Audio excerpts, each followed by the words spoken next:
Olá, meus queridos do quinto ano, tudo bem? Hoje, em Geografia, vamos para a unidade 3, a rede urbana, página 90 e 91. Quero que vocês deixem o livro aberto para vocês verem essa paisagem, que lindeza! Olha só, aqui é a vista aérea da cidade de Recife, que fica em Pernambuco, na região Nordeste. Ela é uma das 12 metrópoles brasileiras. Nós vamos aprender direitinho o que são as metrópoles. Então, essa foto está mostrando uma paisagem aérea muito bonita, né? Da cidade, a gente tem teatro, tem museu, tem tudo. Que coisa linda, não é? Muito bem. Capítulo 1, a cidade, página 92. As cidades brasileiras são muitas, lógico, né? E diferentes umas das outras. Não tem nenhuma cidade igual à outra. E essas cidades, elas têm funções. Ela tem funções e tem tamanhos distintos uma da outra. E essas funções são para o bem da população. Nesse capítulo você conhecerá como as cidades elas são formadas e como é a composição de algumas dessas cidades. Nós temos aqui na página 92, olha só, página 92, falando um pouco sobre o projeto da cidade de Brasília. Vocês vão ler, certo? E aprender, pesquisar um pouquinho para vocês poderem responder essas 3 questõezinhas sobre a cidade de Brasília. Na 93, a gente entra com as funções da cidade. Então, deixa eu ler para vocês aqui em cima. As cidades podem ter características específicas, ou seja, uma particularidade que merece destaque. Por isso, podemos dizer que algumas cidades têm uma função principal. Nós temos cidades que são chamadas universitárias, dá para ver? Militares, turísticas, históricas, religiosas, administrativas, industriais e portuárias. Na nossa página aqui 93, nós vamos ver as 3 primeiras, que são as cidades universitárias, aqui no verdinho, todo mundo acompanhando. Uma cidade pode, por exemplo, concentrar universidades. Por causa dessa característica, a cidade atrai jovens estudantes e de outros estados ou de outros países. São as chamadas cidades universitárias. Então, existem aqui no nosso país vários locais, vários estados que têm cidades universitárias, onde tem uma aglomeração muito grande de universidades para que os jovens possam estudar e formar-se na profissão que desejar. Aqui no Laranjinha, há cidades militares. As cidades denominadas assim, geralmente abrigam escolas de formação de cadetes e quartéis dispersos em seu entorno. Ou seja, são cidades em que há formação de militares para as Forças Armadas do nosso país. Aqui embaixo, no azulzinho, as cidades também podem oferecer pontos de turismo.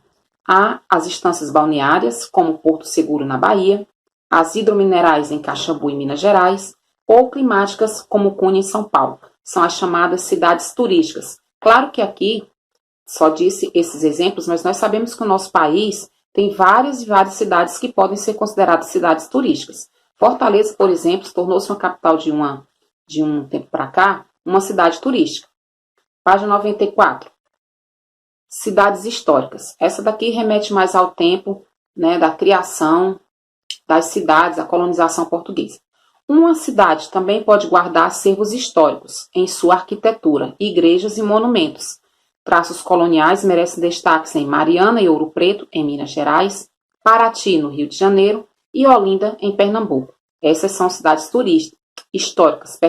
Por que são cidades históricas? Porque essa remete ao tempo em que essas cidades, elas trouxeram os colonizadores. Essa aqui de Ouro Preto, em Minas Gerais, foi por causa da época do ouro, né, do movimento do ouro dentro do nosso país. Paraty é uma cidade literária, né? O pessoal vai lá, o pessoal que gosta muito de poesia, vai para lá. Vamos ver as religiosas. Essa verdinha aqui. Há as cidades religiosas. Elas atraem fiéis de outras partes do país ou mesmo do mundo, como é o caso de Jerusalém, em Israel, que é o local que as pessoas acreditam, né, os religiosos, que foi onde Jesus esteve, e Meca, na Arábia Saudita, Aparecida, em São Paulo, e Juazeiro, na Bahia, são exemplos aqui no Brasil. Então, tem a Basílica de Nossa Senhora Aparecida, lá em São Paulo, que atrai fiéis do Brasil inteiro. Essa época agora do coronavírus está fechada, né? Assim como outras igrejas, está tudo fechado, as pessoas não podem ir para lá. Mas quando está, por dia, muitos fiéis fazem a sua peregrinação para lá.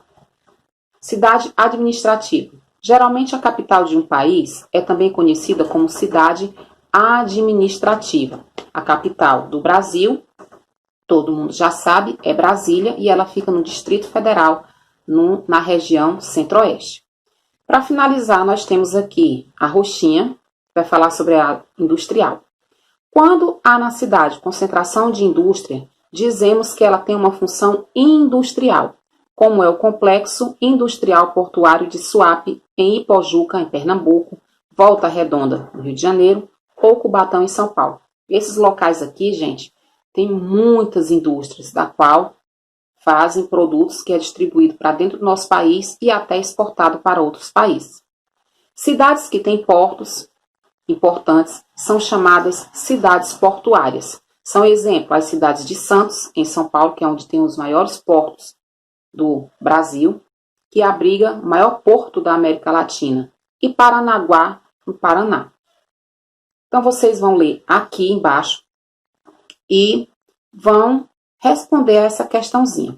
Então, nós devemos considerar, no entanto, que o fato de uma cidade assumir a função urbana específica não quer dizer que ela não exerça outra. Ou seja, porque a cidade ela é industrial, ela não tem outra atividade? Tem, mas essa é considerada de mais importante, entendeu?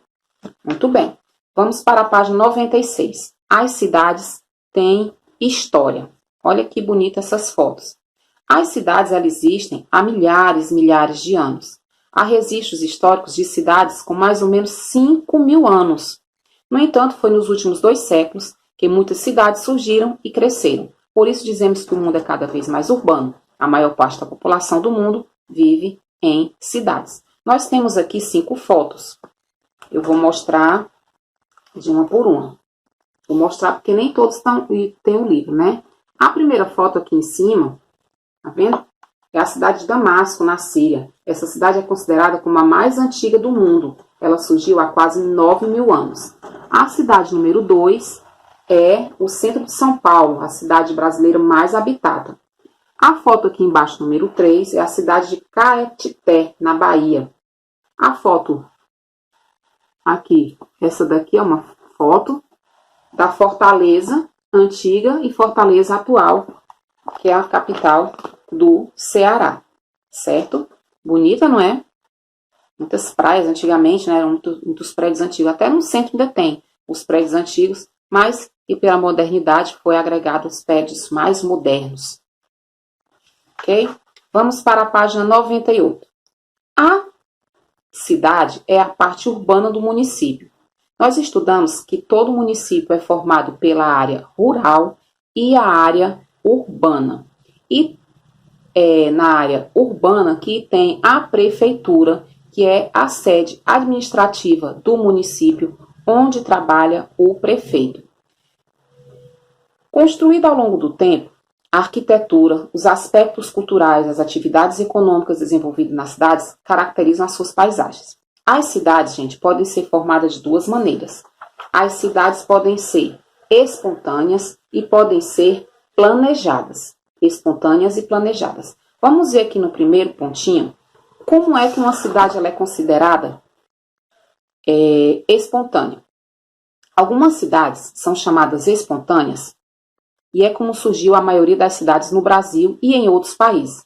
Ou seja, as pessoas vão chegando, vão fazendo suas casas, vão botando seus comércios, daí a pouco faz prédio, faz uma praça, faz uma escola. É uma cidade espontânea, ela foi crescendo devagar, certo? Gradativamente.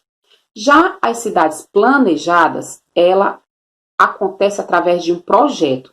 Há um projeto todo desenhado no papel, como foi a cidade de Brasília. Aí vem os arquitetos fazerem o desenho dos prédios, tem os pedreiros construir, então são cidades planejadas. E nós temos o caso aqui, né, de Belo Horizonte, Minas Gerais, Brasília, no Distrito Federal, Goiânia, em Goiás, certo? Também tem uma cidade fora do Brasil, Buenos Aires, na Argentina, também foi uma cidade planejada. Aqui nós temos, olha só, a vista aérea da cidade de São Paulo. Muito bonito. Na 99, nós temos um texto falando sobre a cidade de Palmas. Vocês vão ler esse texto com muita calma, muita sabedoria, para poder responder a questãozinha que vai perguntando aqui embaixo, certo? Então, é um textinho muito fácil, que é sobre a cidade de Palmas, lá no Tocantins. Por que foi criada essa cidade? Por que ela ganhou esse nome, certo? Então, vocês vão responder essas paginazinhas, tarefinha muito simples, e tem uma tarefinha lá na plataforma também, tá certo? Na próxima aula, nós vamos ver um pouquinho sobre a cidade de São Paulo. Um beijo e até a próxima aula, meus queridos!